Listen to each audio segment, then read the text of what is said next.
So I would like to call this special meeting of the Ulysses Town Board to order. Chris, would you mind calling the roll? Sure. Ms. Olson, Present, remote for extenuating circumstances. Mr. Goldman, Present, remote for circumstances. Mr. Boggs, Present.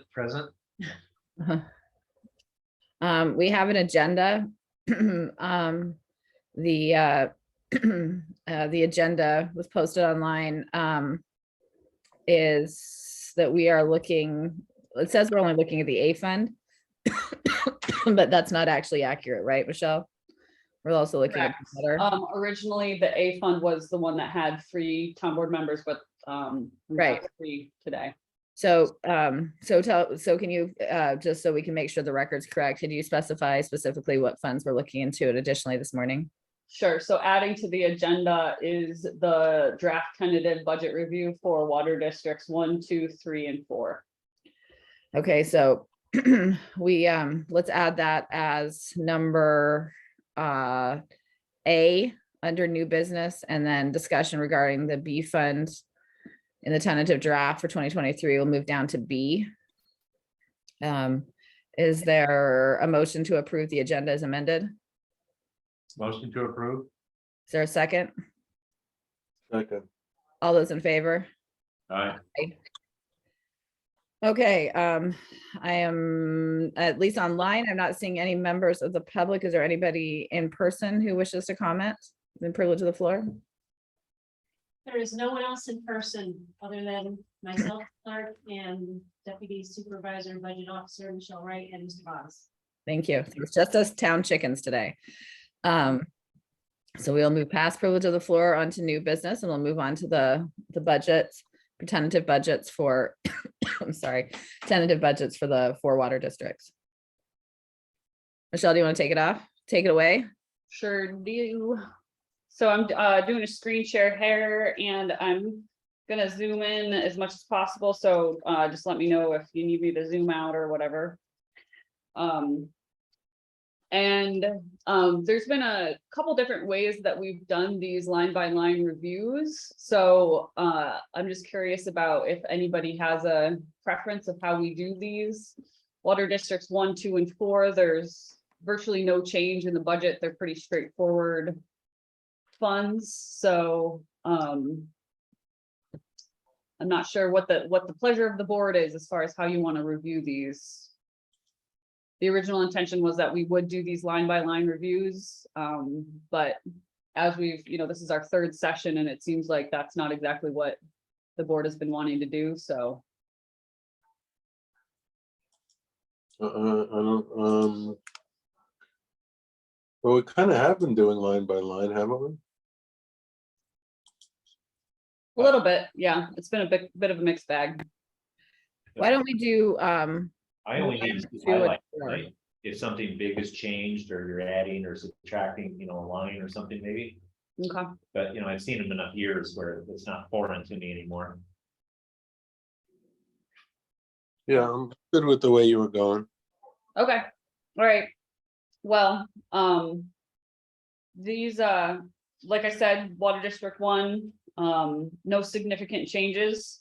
We have started to add to the reserves on that and tack out a $3,000 addition to the reserves in Water District 1, but that's the same as last year. So no major differences in Water District 1 here.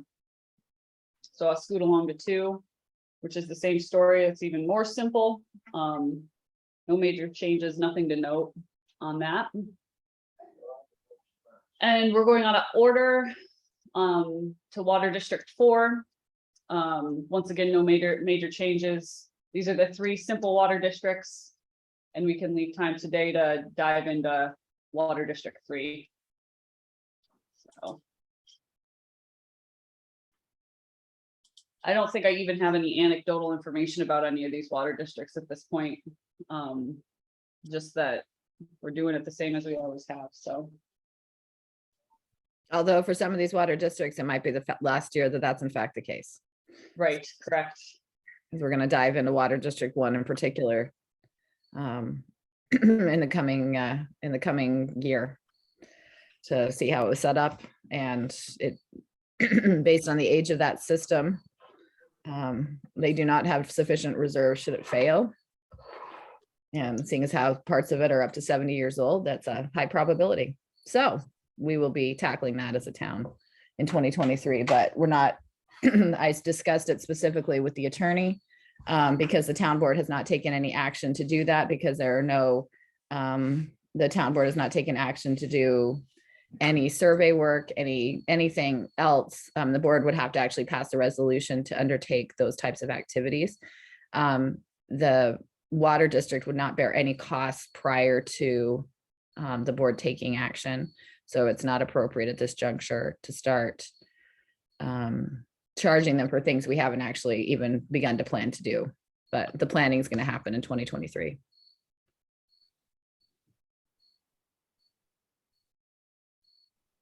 Alrighty, so,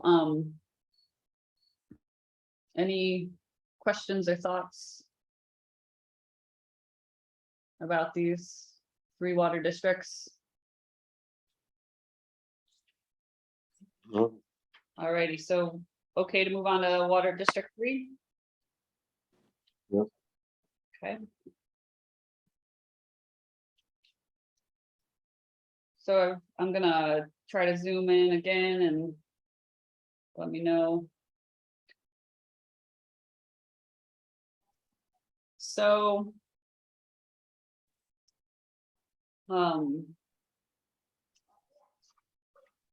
as we go through here, you know, when we're going to continue to, last year was the first year that we had a contingency account in here. This special district is allowed a contingency.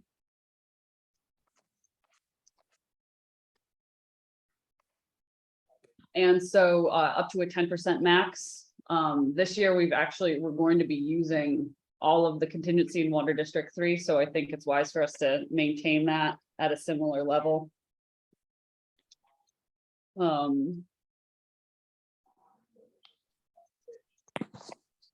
This is a new line this year.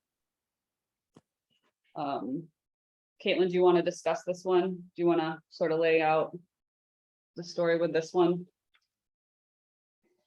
This is Sorry, I was the on mute. supervision line. Yep. Scott and I have been in communication. As I told the board, the plan was that, you know, Scott, we allocated 5 hours to Scott for water supervision for the balance of this year because because he's out functioning as our designated water operator. There are a couple gentlemen in the highway department who are actually in October going through the water training. Scott, Scott, I'm not trying to step on your toes. So if I say something incorrectly, feel free to hop in and correct me. But the idea, the intention is that we will appoint a new water operator at the beginning of 2023. And by we, I mean Scott, will appoint a new water operator. And in reviewing the type of workload and wanting to be sensitive to the needs of Water District 3, so there's proper supervision, but that there's not, some inflation of work. We're allocating 1 hour per week to water supervision from Water District 3. We're going to be scaling Scott back to 2 hours per week of water supervision in total. 1 hour is going to be coming out of, Michelle, the B fund, is that correct? Correct, yep. And 1 hour is coming out of Water District 3. And the reason I've already vetted this with the attorneys as well, or with our attorney as well, is that we know, that's why I was setting up the Water District 1 conversation, is that we know that there are insufficiencies on long-term management of Water District 1. And in fact, it's unclear that Water District 1 is even actually a water district. We actually only have officially one water district in the town, and that's Water District 3. That does not mean that Water District 1, which that's what we call it, that doesn't mean that it's illegal, but it was established prior to the water laws we're now operating under for the formation of districts. And what that has meant is that it was created in a much more, by all appearances, in a much more haphazard manner, largely stemming from the village many, many, many years ago wanting to sell water. And there was a demand on what the water, what we call the Water District 1 line for water. The village is interested in not directly selling water to users outside the village on a direct one-on-one basis. They would much prefer to work through the town to do that. So there are going to be a lot of conversations, particularly starting with around Water District 1 because of the age of those lines, is to look at what's the appropriate method for the town to be taking to address these water issues and to potentially and very realistically establish Water District 1 as a true water district that has the ability to, you know, start setting reserves aside, that has the ability to borrow money we can apply on its behalf for federal funding. Because I know it might not be my office that gets the phone call, but there's a supervisor coming who's going to get the call that I live on Water District 1 and I don't have any more water. And because there's been a major rupture, and that supervisor, unless we fix this before there's a crisis, that supervisor is going to have to say, I am so sorry. I hope that your pre-existing well is still functional. You're going to be on your own for water for a couple of years, because it takes a while to set these water districts up and to do the engineering lines and all that. You guys know that it's a ton of work. So the idea is, we know this is a looming crisis, and I want to be responsive to it now rather than wait for the actual rupturings of these lines, which frankly are likely inevitable given their age. And the town doesn't own some of these lines. The town doesn't have legal responsibility for some of them the way it's currently set up, again, because it all predates the water laws. And some of these lines are run by the village. Some of these lines are run privately. It's all very murky. So the overarching thing I want to do is I want to have 1 hour of supervision, water supervision for Scott per week for Water District 3, and 1 hour a week out of the B fund, so we can start tackling not just Water District 1, but so Scott also can participate in the rural water services group, that those water source protection group that we're working on, and so that he can be involved in the comprehensive planning process related to water as well. And so that's why it would come out of the B fund. Should the town board take action and decide to proceed with engineering, to proceed with investigation in a substantive way that is going to require charges for Water District 1, we can actually, at that point, we can start allocating any time Scott is using. We can begin, provided that Water District 1 is created into an actual water district. At that juncture, at that vote, we can start capturing the value of Scott's time, as well as all those engineering documents and all the costs associated with working with a consultant. We can start capturing that and bill it to the true Water District 1.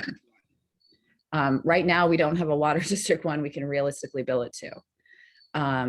And so if Water District 1 becomes a fully functional water district under current state law, then we can actually bill it back the time. But until we get to that point, it's going to have to be borne by Water District, or by the general B fund. So does that make sense? How many people are in this water? How many people are affected by this? Well, we have, Krista, we personally only bill what, 3 or 4 users on the line? In Water District 1, yeah, it's 3 or 4 properties. But those are the only ones that were added that the town bills directly. The village, I don't know, Krista, do you know how many are on the village side? Do you have an estimate? I have no idea no. I know it's it's the line that runs, it's the Curry Road line, is that correct? I think It's it on goes South out Street. Waterburg, yeah, South. Okay. No, Waterburg Road. So it's all those users along those lines, town outside village. And again, it was all set up, the village started selling them water. And I assume I mean, who else would have run the water lines is the village. But we're talking about lines that were put back in place in the 50s that have never been replaced. Right, you don't want those. You don't want to take those over. No, we would have, well, yes and no. I don't want to take them over per se, but I also, these people think they have public water access and they're not going to understand, because I would imagine every single owner on there has no concept of how their water is sourced to them, other than they get it from the village. They have no idea about the infrastructure.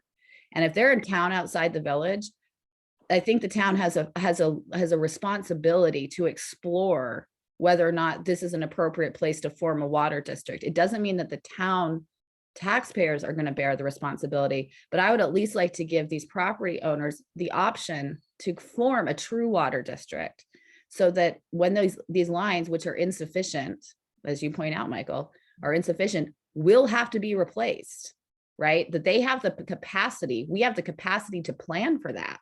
They have the capacity to borrow money so that they can actually have water lines that work. Well, So- they'll never be left without water, Caitlin. You're painting a doomsday scenario. You know, if a line breaks, it's going to get fixed. By whom? Because the village isn't going to fix it.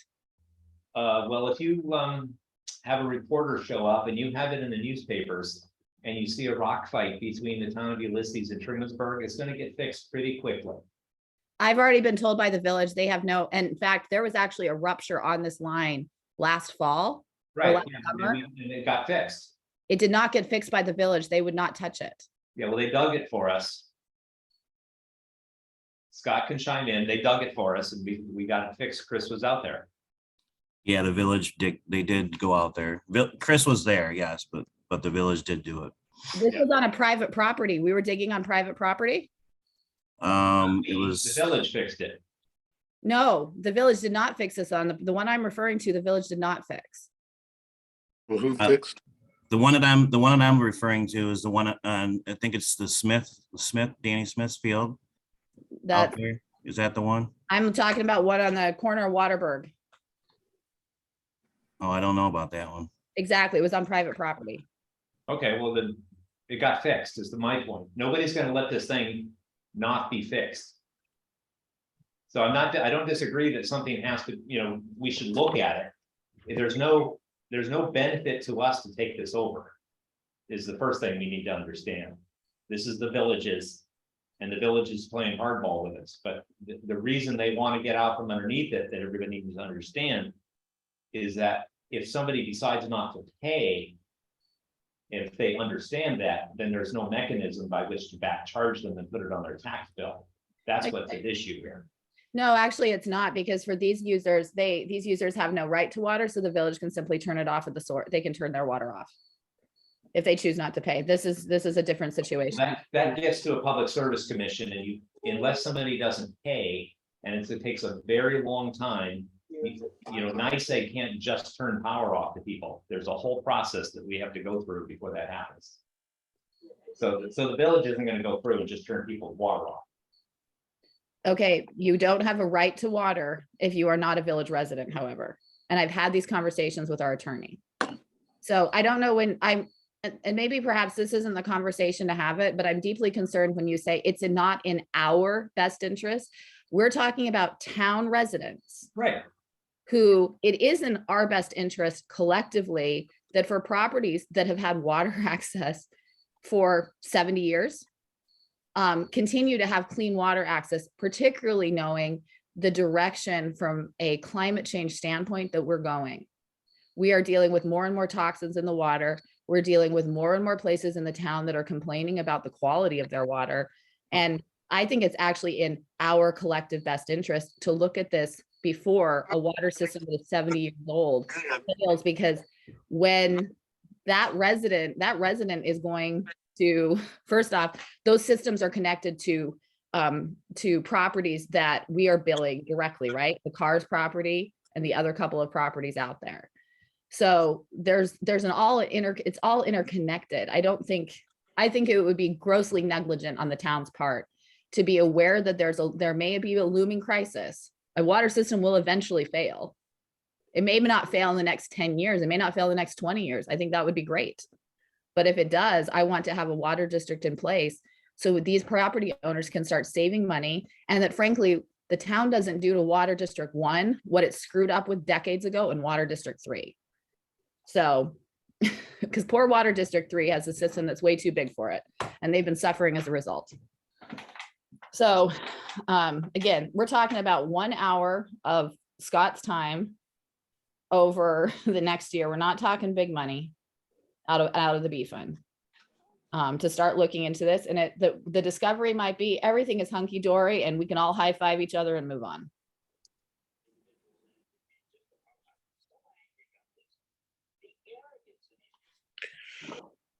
I don't see how a few people can cover, I mean, given there's so few people on the line, how do you spread out the costs of really doing anything? Well, we don't have the actual number of users who would be potentially on the line. It's not just the 4 users. Because it's the users that the village has been billing that are town outside village who would also be included in that. And we would look at, they might decide collectively as a district that they don't want to form a water district either. But at least that would be their choice to say, nope, we had the opportunity to put a water district in place. We decided it was too expensive, et cetera, et cetera, et cetera. But if there's going to be any time in American infrastructure history that there's the possibility that we could go after infrastructure money to replace a very aged line, then now is the time that they probably have the best opportunity in the next couple of years, or now, but we're not ready now, to actually apply for federal assistance. I mean, this is a big issue. Jackson, look at what's been happening in Jackson, Mississippi. If you've been following that, their entire water system collapsed, and they had, that's a state capital that didn't have public water for weeks. Flint, Michigan, this coming year, we're going to start our survey of lead pipes in Water District 3. The federal government is deeply interested in infrastructure right now. So, you figure out how much it costs to run these lines, you figure out how much it costs to do the infrastructure, and then you look to see if there's money to help pay for it. And then you bond out the rest. You pay it back over 30 years. Yeah, I mean, it's going to cost them a lot of money, I It's think. not, it absolutely will, but it's not going to get any cheaper. And maybe these property owners would prefer to go back to their well system if, and be prepared to do that. But That's important, yeah. that's important for them to know, because I doubt anybody's actively used the wells on those properties in many, many years. And I would imagine public water access has actually been an increase in their value of their property and desirability of their properties. Yeah. They've sold between different generations or different owners. So I would at least like these property owners to be aware of the situation. And then they Yeah. can collectively decide if they want to pursue putting together a formal water district, or if they're perfectly fine doing the way it's been.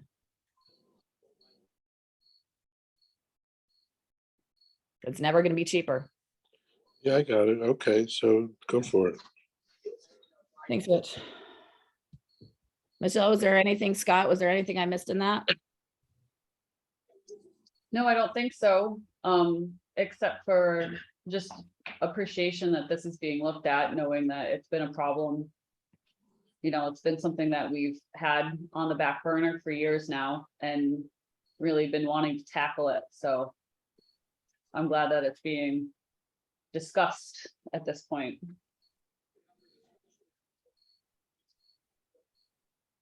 Yeah, I'm good. So okay to focus back on Water District 3. That was just water context as a whole. Is it okay to refocus back on Water District 3? Absolutely. Okay, cool. So, if you, there was the water admin CE, the sub budgets. There's a little bit of an increase in that line. So if there's any interested in discussing that, this is where Water District 3 pays for some software including software that Scott has found out we have access to via Bolton Point, which is a GIS software. So that's a new expense this year. It's Scott, is it gonna be a flat fee every year, that $500? I believe so, yeah. Okay, all right. And Scott, do you know if that includes me being able to access it also? I'm sorry, could you say that again? Sorry, I didn't hear that. Does that include me being able to access that as well, that cost? Do we know? I hope so. I don't know for certain, no, but I believe that you and I can both access it. Okay. I could reach out to confirm. Who did you, I talked to Greg. I think I sent you an email. Okay. I can resend it to you. So, this line also includes some costs associated with the transition that we know we're going to be needing to make in this coming year for our meter reader software and billing software. Do we want to talk about that at this point? Because those costs are associated with a line further down the equipment line that we can dig into. We can dig into that whole project at this point if we'd like to. I'm sorry, Michelle, would you mind, which line on Excel are we looking at? So we're looking at line, oh, you know what, and I didn't do the lines for this, but it's 8310.4. I've got it highlighted right now on the screen. Mhm. The 2023 draft tentative is 17,592.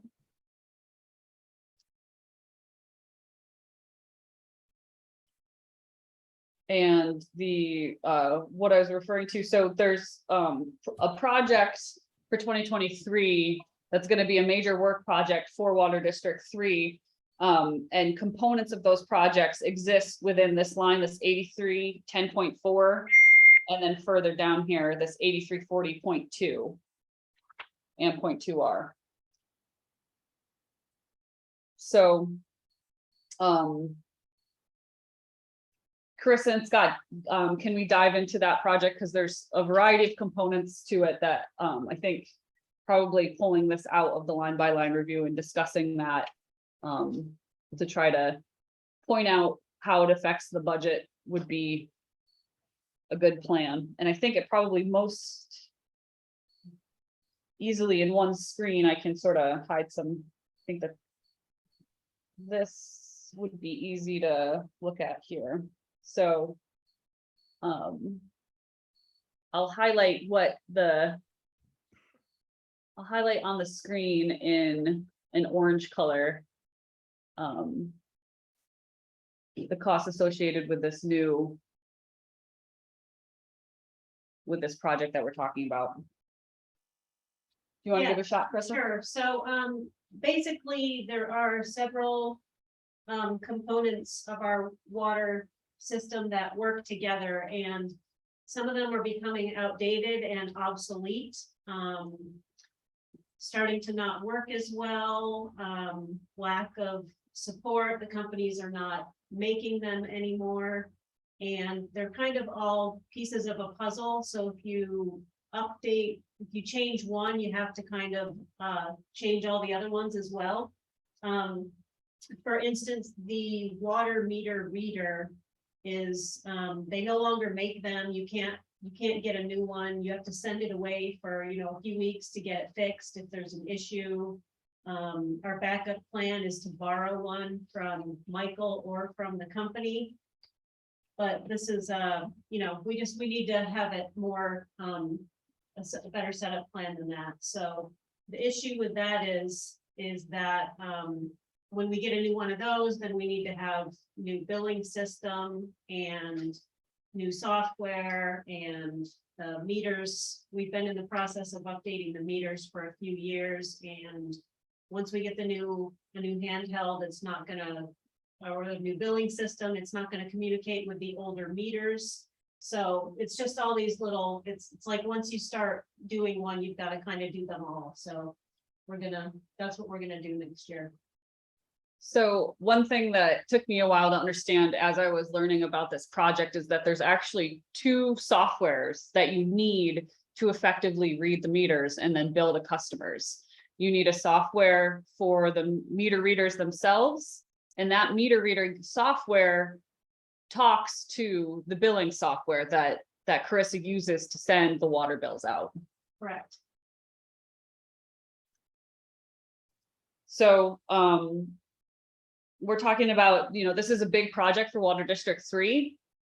And, at this point, the way that this is budgeted, and Caitlin, if you're interested in chiming in here at any point, let me know. If you want to talk about the way that we're budgeting to pay for this project at this point, do you want me to give it a shot, or do you want to tee it off? I'm happy to tee it off. Michelle is excellent at the details, and I will take the forest level process or forest level approach. So the idea is that we had money budgeted to go into capital reserves for Water District 3 this year. This would be effectively those capital investments would be reallocated to pay for a sizable percentage. Hey, Caitlin, sorry. Now I'm realizing that you and I haven't touched base about the reserve aspect of it yet. Oh, I'm sorry. I thought that's where we had left it. Okay, why don't you? What's in this version of the budget is that we are doing the addition as budgeted this year in that repair reserve. And we're actually going to appropriate what's in this draft tentative is appropriating about half of what's in the current capital reserve in Water District 3. I'm sorry. Thank you for clarifying, because I'm thinking about when we were originally Yeah. thinking it might be possible to do in 2022, but it's just not functionally possible this year. Right. Okay, so we're going to be pulling part of it, a sizable percentage. How much total of the project are we pulling out of capital reserves? 17,300. And I'll just point out here that this is in the version that you got yesterday, which is the 8340.2R. We discussed this last week, which is that when we're appropriating out of reserves, you'll now see that budgeted with an R at the end of it, so that it's very clear how much money is coming out of reserve for that cost. So that's there. And then the intention, thank you, Michelle. And then the intention in this budget proposal is that the balance is paid for by ARPA funding. And the funding amount correlates to the percentage of the township that Water District 3 users comprise. And so, Michelle, that's the total. Is that the 27,000? Yep. 142. So it's a combination of those two funding sources to pay for this project. And we really don't have an option but to pay for this project. This isn't, as they pointed out, the software and the systems we use are going to expire at the end of 2023 in terms of technical capacity.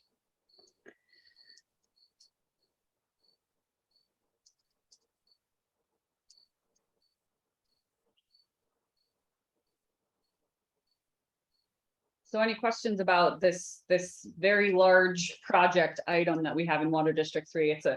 It's going to be probably the largest and primary project that we'll be undertaking in Water District 3 for 2023. It will fill up the entire work plan time for this district. So it's a big deal for the district. It's going to put us where we need to be as far as reading meters.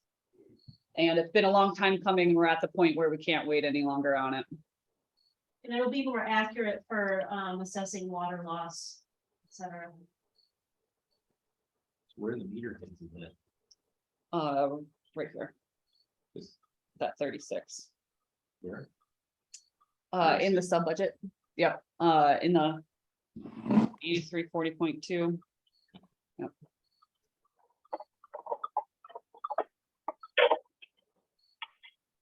So, you know, the other thing I would add to that is that the meters are approaching 20 years old. I would just replace the meter, right? Don't just do the head. That's what that. Yeah. announced was.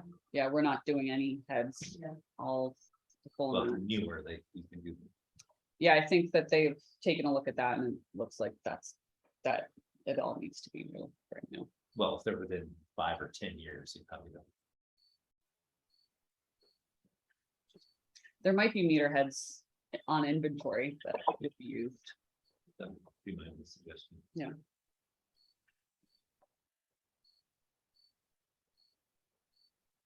Alrighty, okay to move on here. This is a big deal for Water District 3. It's gonna be huge for functioning. And it's an absolute need. Well, and I also want to make sure that everybody here is okay with using ARPA funding to pay the balance. So the calculation there is that we took, Water District 3 makes up 11% of our overall population. So we used that as the proportion to max out how much ARPA funds we could use for this district. So we used about 5,800 for the anoid bag replacement as previous via resolution. So that this 27,548 represents what's left of 11% for ARPA funding.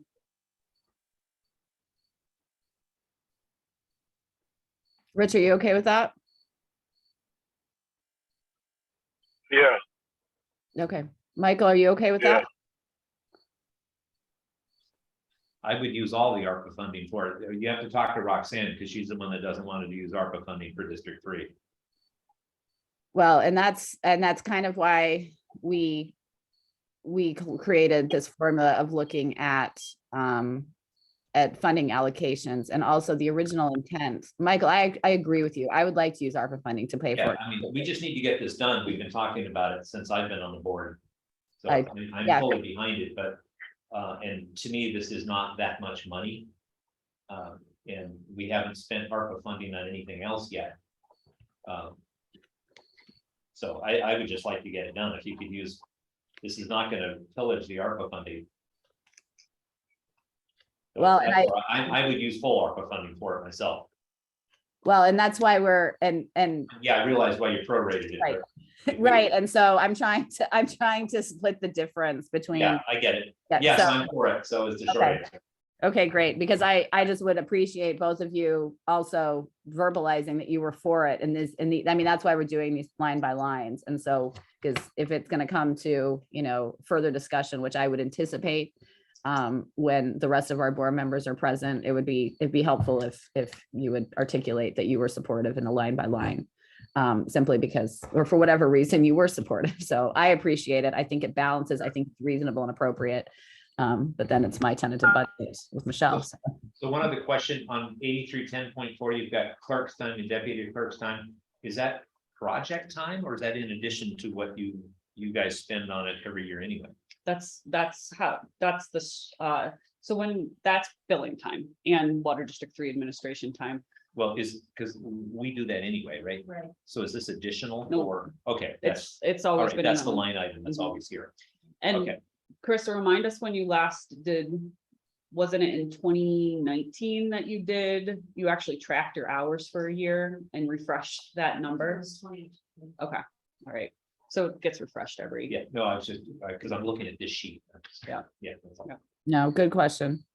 And I do want to say that, I agree with Michael that, I think 100% of this cost is appropriate for ARPA funds, but I, also agree with the solution that we have here. So, although I'd like to see 100% of this project cost paid by ARPA, I understand that this is how we have to do it for now. So just want to put it out there that would be if I had my druthers, we'd be using ARPA funds for this entire project, given the history and financial condition of Water District 3. We had it in 3 years. Yeah. And we're just paid off. We'll give us some more bandwidth. Right. Yeah, 2024 is our last payment. Alrighty. So, great on all that. So it looks like the number's the same as last year. yeah, the Both of them total, were 426. wait, sorry, say it again, which number? Our budget 22 is gonna be 426 and 23 is 426. Right, yeah, that was an effort on Right. my part. Yeah, So- they're about the same. There are some changes. Yeah, I see changes, but I mean, for me, I don't. Yeah, I don't need to go into too much of the weeds. Okay. If there's anything else you guys have with it, that Well, I would say that, the other major cost that's getting added to an annual cost for Water District 3 is the warranty for the aerator. So we have the option of going into a 3-year contract at a fixed price, which is my suggestion at this point, knowing what inflation is, what's happening to inflation with hourly rates and things like that. So that's a new big cost for this water district, but it takes care of and ensures that we have a fully functional, well-maintained, did we buy one already? the warranty. No, we decided not to because, Okay, and maybe it's not actually a warranty, it's a service contract. I should Yes. change that. So the warranty is, we decided not to go with the warranty last year because It was or still in a service warranty. contract, yeah, I'm screwing up the words. We decided not to go with a service contract last year because the warranty is going to run up on November 1st, I believe, right, Scott? And so, Yeah, I think it's the end of November, but okay, yeah, it's Yeah. November. so, We're covered now, and this will just take us. right, and Yeah. no, Is it- Scott is taking care of that. This service contract is gonna start the day that our warranty ends, and we're gonna just get billed for it in 2023. So is this 17 every year? Or 17 72, for 3 years. it's What? 7,280. Oh, I'm looking at the one. Yep. Yeah. Yep. Every year. Yep. So that's a new cost. The other major project that, we're gonna be trying to tick away at in 2023 is something that Caitlin referenced earlier in this meeting, which is that, there needs to be an inventory of lead service lines. So we have a little bit of money in here for engineering associated with that, if that's gonna be needed. And then also we have a little bit of money set aside for a data intern, if we can get somebody to do any data entry associated with that, because from what I understand, and Carissa hop in, Carissa has the information about the service line. And if there's, based on what the material is, you can determine if there's a risk that there's lead, solder, or whatever. So But it's getting, it's in a handwritten hard copy form, so. so the idea is that hopefully we can find a youth employee who has data entry skills, who can put together a database or a spreadsheet. It'd probably be a spreadsheet at this point, because the software that Carissa has doesn't have a data field for what we need. So we'll get the data into a spreadsheet to import at a future date for hopefully the next version of our software. So we've only got 60 hours at 15 hours, but we figured that that would at least get us started and tick away a little bit at what we know is coming in 2024. Shoot, it'll be fast. Hmm? Because lead's been out. Lead's been banned since before that district was formed. Right, Yep. lead pipes. Right, but it's not just lead pipe. So we actually had a meeting with the health department. And it's any lead, anything. So they provided us with a list of kind of the different legislative dates of when things were supposed to be phased out. And so they went from no more lead pipes but there was still like lead soldering being used and all of this. So we're required to do it either way. They don't anticipate we're really going to find much, but we still have to go through the process. Right. And that's just up to the service entrance. It's up to, make sure it's up to the water meter. Well, it would be the service entrance, because some of them are in a pit. That's where your inspector needs to make sure, because we've had the discussion before, whether or not we're gonna do water pits or put the meters in the house, and whether it's clear if there's a leak before the meter from the corporation stop at the water main up to the house. Yeah, I think we have to be responsible. We have to make sure that there's no lead in the whole service line all the way to the house. That's what I thought Scott Freiberger said. Right, but what you want to make sure of, because part of the reason for putting pit sets in is the customer owns it from the pit set to the house. So we don't take responsibility for those, and it's Yeah. easier access for the meter. That's just an ongoing discussion about, when you start putting these in. Because some of these, somebody will have a 700-foot driveway, you don't want to own that. That's why Right. you want a pit set in, and then it's their responsibility after it. Correct. Right. So one thing the health department did say is that, because so like to Scott's point, we have to go to the water meter. And so for the ones that are inside private residences, even though the line itself crossing their private property is not our legal responsibility, for the purposes of this project, we are actually, because of the way the legislation was created, we actually have to survey that line to the water meter. Even though the property owner put that line in, or may have put the line in. And if that work is found, if there's anything that doesn't comply with the legislation, we're responsible for replacing it, but we do have the capacity to bill back those costs to the property owner. So I'm with you. I think putting water pits on the edge of the property is absolutely the way to go. So this doesn't happen in the future. So, And that's where I was going with that line down South Street, depending, because that's been a date before lead components were banned. right. And we don't have to do anything with that because it's not a real water district. No, but that's what I'm saying. If you go Oh, ahead, if we own it, if we take over ownership of it, We should do meter pits. absolutely, absolutely. Scott, how does this conversation play in with new water district users for Water District 3? We'll just single it into that. How reasonable is it to, because we've been doing meters in the house, to switch operationally to start doing pits? I'm just curious about if there's an increased expense. Do we have the knowledge in-house to do that? Like, how does that all work? Is my question clear? I think so. I think it's gonna fall on the customer. And yeah, it's gonna cost more for sure. Meter pits, depending on which one you get, 3/4 or 1 inch, there's a big difference. But you're looking at, probably $1,500 to $2,000 more for the homeowner. But it wouldn't affect us any. It would just be the homeowner. But I'm all for putting the meter pits in. It's just, I guess we're just gonna have to, make that a thing, I guess, if we're all for that. Do we mandate that or? Yeah, I guess I would be interested in looking into like legally what we would have to do to make that mandate for new water district users if we're trying to move away from what Michael was just We put it in explaining. our meter stand, in our service standards is where it would go.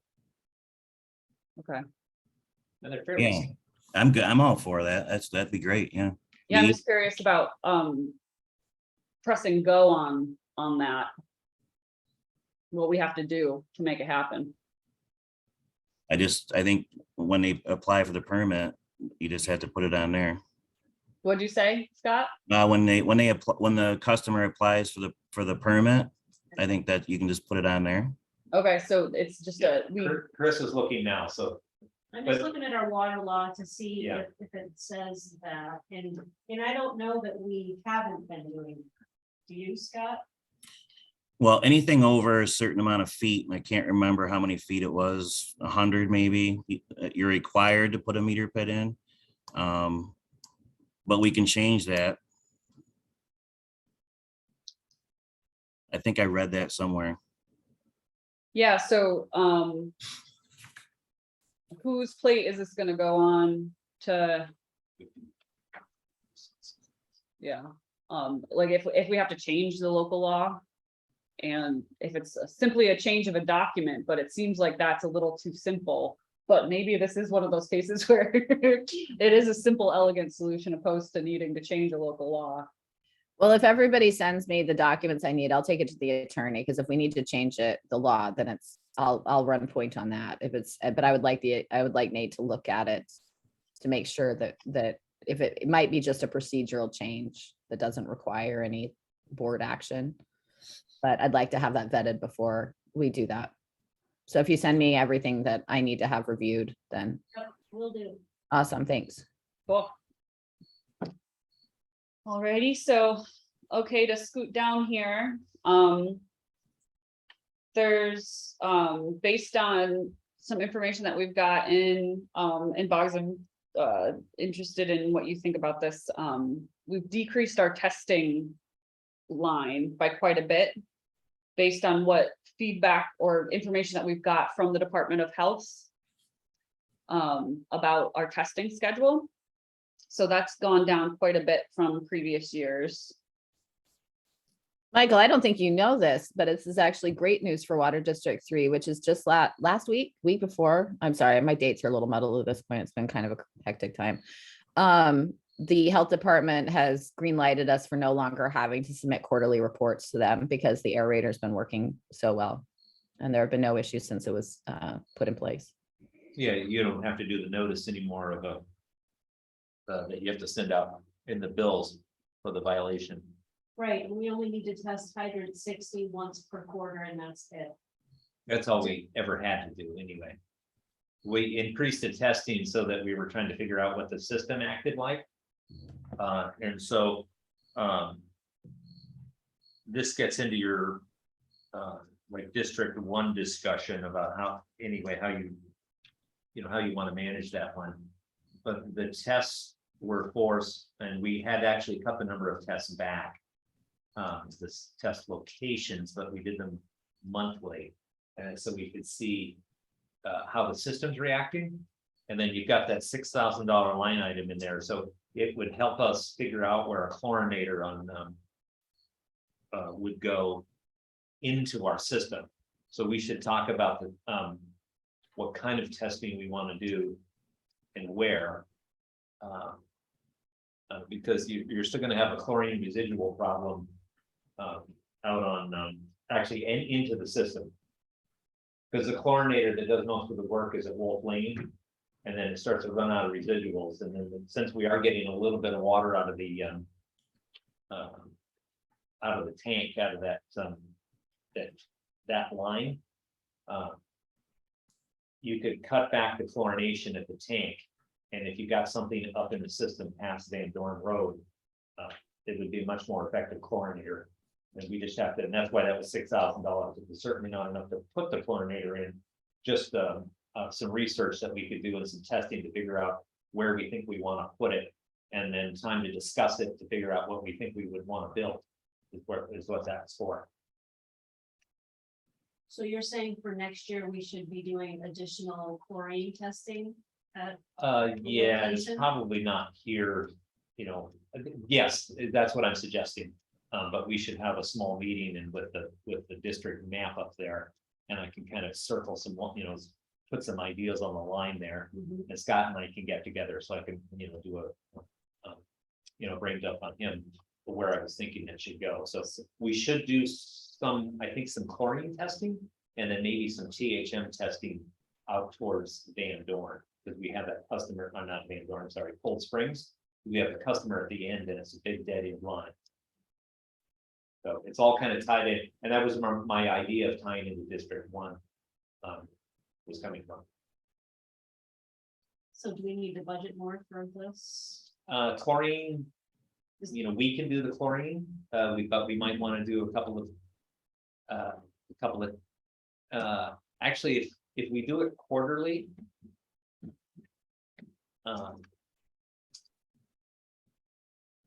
Actually, we can do the THM testing. It doesn't have to be the point, but it takes a little bit of staff time for that. But yeah, I would recommend some THM testing on Cold Springs Road. Yes, So, doing it quarterly, did, um, well, doing the other question is, when we do it quarterly, are we just going down to the one spot now? hydrant 60. 60? Mhm. Yep. So are you saying one other spot? Yeah, For I picked up quarterly? Cold Springs Road. Okay. yeah. Yeah, Okay. I think it's hydrant 74, I think is what they were testing out of. Is that the one by Halseyville? Um, I think so. I think it's that first one you have Yeah, off of Halsey. just west of Halseyville, Yeah, yeah.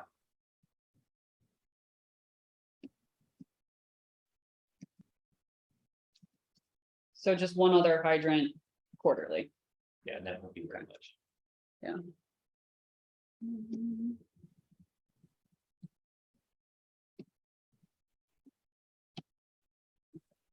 Cool. Alrighty. And then,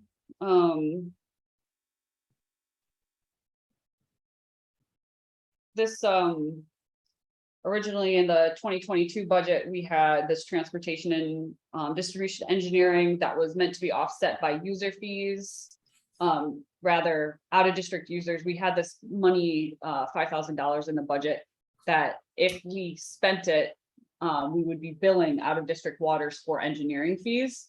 So that was the original nature of this line. And, I think at this point, we should take that as a case by case opposed to budgeting for that. Because if it is a in and out, we don't really need to budget for it, but instead the nature of this line, I think should go towards this project that we've been talking about, the lead service line inventory. So if we have some engineering costs associated with that, then we have money set aside for that.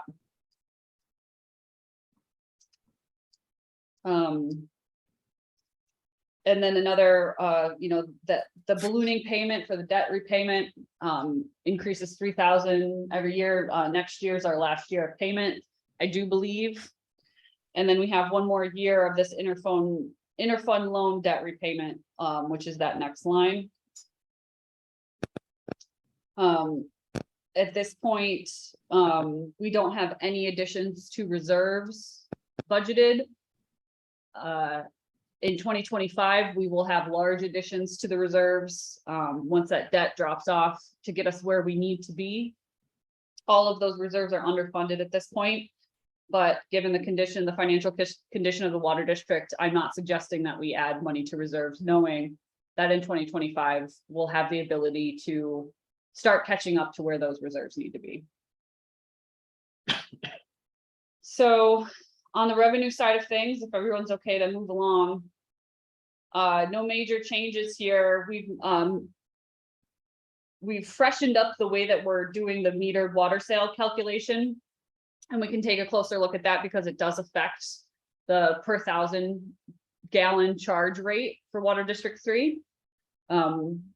So I think it'd probably be wise for us to move in to discuss that before we part ways with the Water District 3 draft tentative budget today. But other than that, we've already discussed our plans for budgeting for ARPA funds, as well as appropriating from the repair reserve to pay for that large project that we've discussed. So we're appropriating about a similar amount for fund balance as last year. And this is about the max that we could appropriate for fund balance. And then we have the 3 different lines for what we tax for. This is the long-term debt, the interfund loan, and then this is essentially the portion of the tax bill that helps with operations and maintenance of the water district. We're trying to gradually over time, the idea is that we're going to be trying to match the water rate more and more to help offset the costs of the water district, but this isn't the year to do it. Based on the variety of projects that we have going on in the water district. So overall, the tax levy for Water District 3 has increased by about 3%, or that $6,591. So if there aren't any questions, I would like to review how we're doing the calculation for water purchases and water loss, just because I want everybody to be aware of the changes in the billing rate for Water District 3. So I'm going to stop sharing for a second and pull up this, and I'm happy to go back.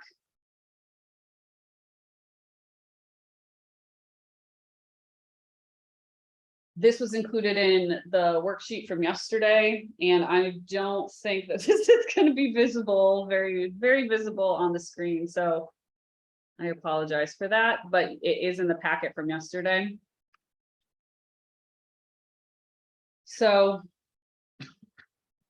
you know, the takeaway here for me is that I want everybody to realize that we are, the billing rate for Water District 3 users is going to be $10.05 for every 1,000 gallons. And the way that we calculate that is we use the Town of Ithaca rate and then calculate, we made the assumption about a 13% water loss is what we're going with right now. So we tack on it's about 13% on top of what Town of Ithaca bills us to account for water loss throughout the system. And Water District 3 users bear the cost of that loss through their per 1,000 gallon billing rate. So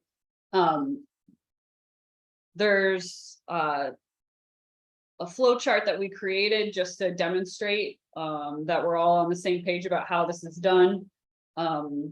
When Carissa gets the bill from Town of Ithaca, and just to note, we've made an estimate of, you know, to pull together the budget, we've made an estimate that the total number of gallons billed from Town of Ithaca will be the same as our 2021 number. We just use that number because it's about the average that we've been working with. So we just choose a number that historically makes sense. And then she calculates how much we got billed from Town of Ithaca compared to how much was billed out to Water District 3 users. And the difference between those is accounted for, and this is a new process that we've been using in the past couple of years. It's accounted for in the appropriations line, so that we know we're tracking how much it's costing the water district, how much water loss it's costing. So that's this number here, the 8320.41 represents the difference between what Carissa gets billed for from the Town of Ithaca and what she bills out to Water District 3 customers. And then from there, we get billed a separate rate. Town of Ithaca bills us a certain rate, which at this point, they told us that rate might be $8.89. So that's something that everyone should be aware of, that towards the end of budgeting season, if we get an updated number, we might not have to be quick on our feet we might have to change the billing rate to Water District 3 if that changes much. So it's convoluted and operationally important, but I just wanted everybody to be aware that in this budget, the way that it's been built is that Water District 3 users are being charged $10.05 for every 1,000 gallons of use. So that's my takeaway on that. And we're still in a MOU with the Town of Ithaca that we were able to, for the first time in years, sit down with them and get things squared away on water loss. And that's where this addition to the capital reserve from this year, the 16,998, we're able to add to reserves because of that multi-year reconciliation that we did with Town of Ithaca. So I just want to point that out. So that's Water District 3. A lot going on. It's gonna look a lot better hopefully in a couple years, but we've kept the tax rate pretty flat. We had to increase the user rate. But given that we have that big project coming, I feel like this budget's looking pretty good for Water District 3. Knowing that we have those big expenses coming. So are we supposed to be, are we gonna be 60,000 under this year? Because you've got a modified budget of 426 and a end of year projection of 359.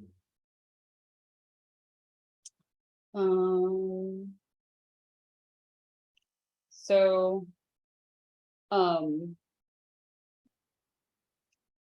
So you're just taking the total appropriations and the revenue, basically? Is what you're- Yeah, and the total revenues for the revenues and appropriations don't match for 2022. Right, yeah, know. that rarely happens. But so are we gonna be under this year? Is Um, there something we're not doing? I don't see anything. Way different. you mean expenses that we're not gonna, 8340.2 is down. yeah, if you look at the, I mean, probably the major And then- differences.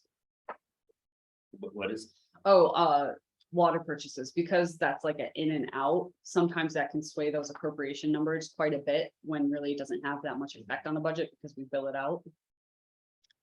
but so you do anticipate we're gonna be way under? I mean, so the difference, you'd want to look at it line by line, the difference between the 2022 modified budget and the 2022 end of year projection. Mhm. I think that's where the major differences would flush out. Well, I mean, are you comfortable with your end of year projection at 360? Yeah. Okay. Yep, so essentially, based on this, let's see, it's 3.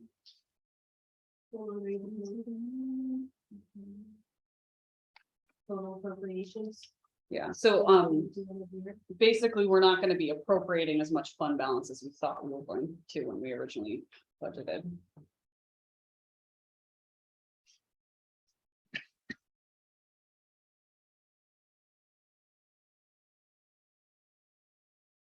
So,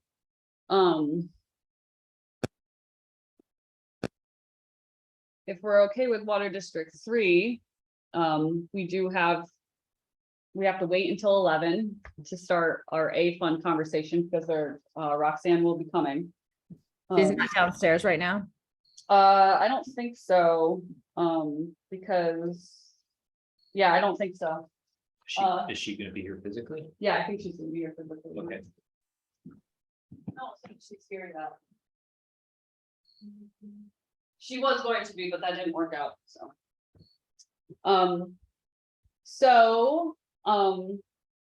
I do wonder, one thing that I'm wondering about, I don't know if I'll have time to do it before the tentative budget is produced for the board packet later this week, but I do want to put it out there. Oh, we lost Rich, bummer.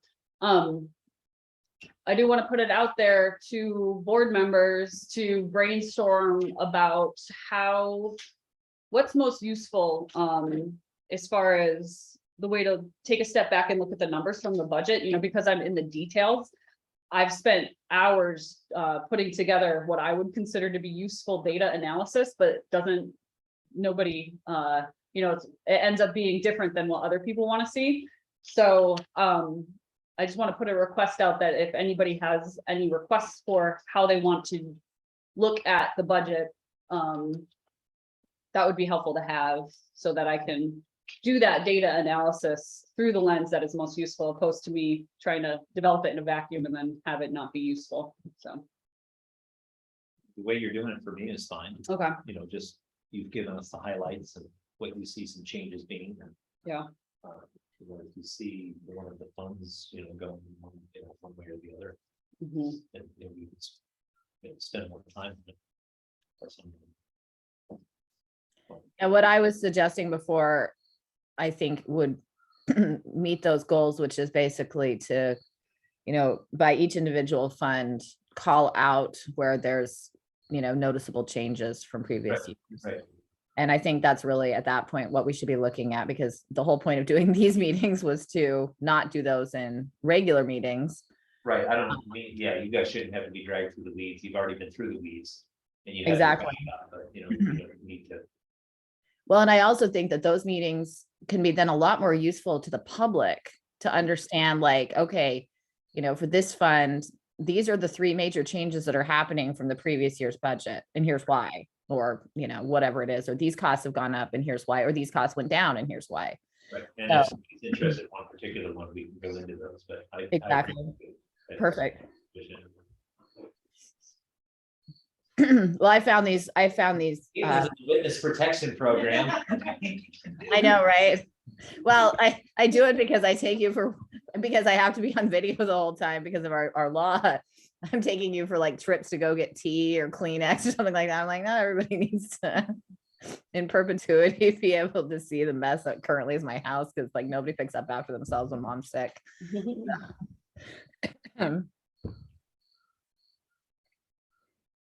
So Michelle, Roxanne's not going to be here for a while.